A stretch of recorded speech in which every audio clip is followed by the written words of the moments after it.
Salam saudaraku sekalian. Selamat pagi, semoga kita semua dalam keadaan sehat dan penuh sukacita dalam Tuhan. Sebelum kita memulai aktivitas sepanjang hari ini, alangkah baiknya jika kita mengawalinya dengan merenungkan firman Tuhan. Mari kita berdoa. Bapa di sorga, kami bersyukur atas hari yang indah ini, hari yang penuh harapan. Kami akan merenungkan firman-Mu, biarlah Roh Kudus menerangi hati dan pikiran kami, agar kami sungguh memahami firman-Mu. Dalam nama Tuhan Yesus Kristus kami berdoa. Amin.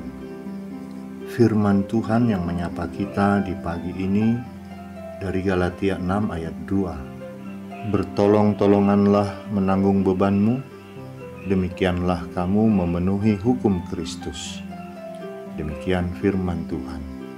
Saudaraku, suatu malam, waktu menunjukkan hampir jam 12 malam, seorang wanita negro yang berpakaian rapih dan sudah berumur sedang berdiri di tepi jalan tol Alabama di Amerika Serikat. Ia mencoba bertahan dalam hujan yang sangat deras, yang hampir seperti badai. Tampaknya mobil yang ia kendarai mengalami kerusakan, dan perempuan ini sangat ingin menumpang mobil. Dalam keadaan basah kuyup, ia mencoba menghentikan setiap mobil yang lewat. Entah sudah berapa banyak mobil yang ia coba hentikan, tapi tak ada satupun yang menghampirinya. Sampai sebuah mobil datang berhenti di dekatnya, yang dikendarai oleh seorang pemuda berambut pirang. Dia berhenti untuk menolong ibu itu. Kelihatannya si bule ini tidak paham akan konflik etnis tahun 60-an di Amerika Serikat. Pemuda itu akhirnya membawa si ibu negro dengan selamat hingga tiba di suatu tempat, lalu mencarikan si ibu taksi. Walaupun terlihat sangat tergesa-gesa, si ibu tadi bertanya tentang alamat si pemuda itu. Ia menuliskannya lalu mengucapkan terima kasih pada si pemuda bule itu. 7 hari berlalu dan tiba-tiba pintu rumah pemuda bule itu diketuk seseorang. Kejutan baginya, karena yang datang ternyata sebuah televisi besar berwarna yang masih sangat jarang pada tahun 60-an waktu itu, karena masih jarang orang memiliki pada tahun 60-an. Televisi itu khusus dikirim ke rumahnya. Terselip surat kecil tertempel di televisi itu yang isinya, "Terima kasih nak karena membantuku di jalan tol malam itu. Hujan tidak hanya membasahi bajuku, tapi juga jiwaku. Untung saja kamu datang dan menolong aku. Karena pertolonganmu, aku masih sempat untuk ada di sisi suamiku yang sedang sekarat hingga wafatnya. Semoga Tuhan memberkatimu karena membantuku dan tidak mementingkan dirimu pada saat itu.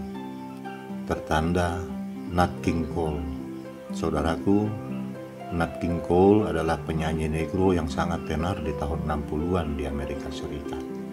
Saudaraku, tidak banyak orang di zaman ini yang mau peduli dengan orang lain, di mana kebutuhan hidup semakin meningkat, memaksa orang untuk mementingkan kepentingannya sendiri.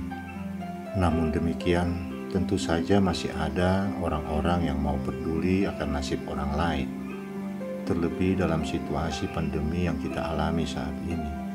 COVID ini telah membuat badan kita dan juga ekonomi kita mengalami kesesakan, keletihan, dan kelesuan yang sungguh amat dahsyat. Apalagi sekarang ditetapkan PPKM oleh pemerintah.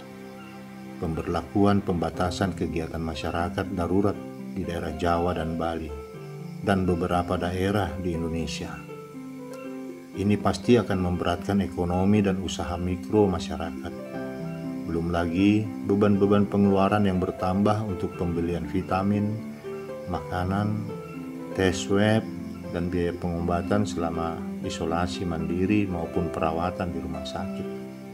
Ditambah lagi dengan tahun ajaran baru, di mana anak-anak yang sekolah membutuhkan banyak biaya.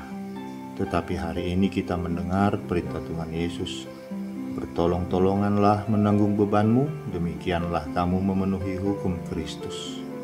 Dalam situasi seperti sekarang ini, kita dipanggil dan dipaksa untuk memikul beban bersama-sama, bahu-membahu dan tolong-menolong.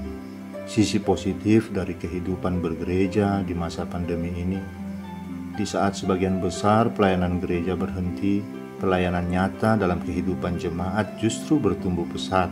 Jemaat jadi saling peduli dan saling membantu satu dengan yang lain. Jika ada jemaat yang positif COVID dan perlu bantuan, maka segera dikirim bantuan vitamin, support logistik, dan lain-lain. Sungguh beban itu akan terasa ringan karena dipikul bersama.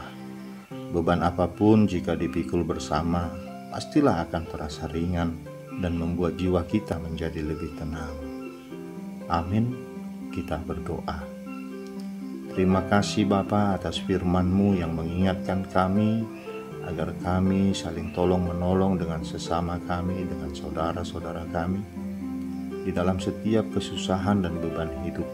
Terlebih dalam menghadapi dampak pandemi COVID-19 ini, biarlah Tuhan kami semakin membuka hati untuk peduli terhadap beban yang dialami saudara-saudara kami.